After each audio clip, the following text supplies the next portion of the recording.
Ecclesiastes chapter 3.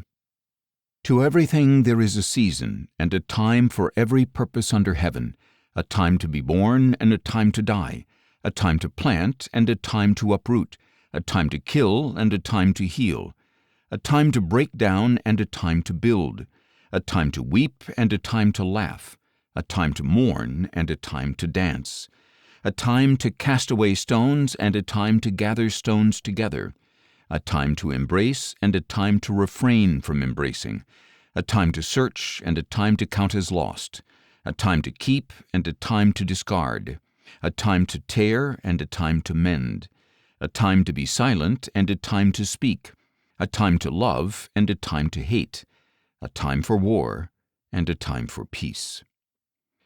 What does the worker gain from his toil? I have seen the burden that God has laid upon the sons of men to occupy them. He has made everything beautiful in its time. He has also set eternity in the hearts of men, yet they cannot fathom the work that God has done from beginning to end.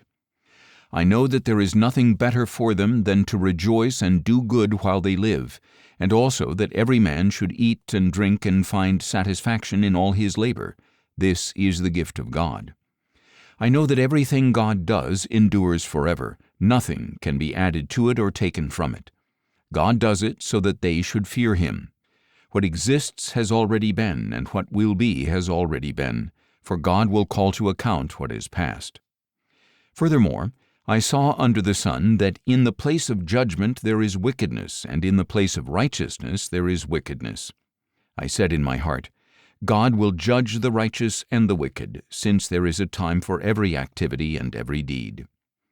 I said to myself, as for the sons of men, God tests them so that they may see for themselves that they are but beasts. For the fates of both men and beasts are the same.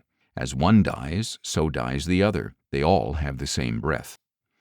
Man has no advantage over the animals, since everything is futile. All go to one place. All come from dust, and all return to dust. Who knows if the spirit of man rises upward and the spirit of the animal descends into the earth? I have seen that there is nothing better for a man than to enjoy his work, because that is his lot.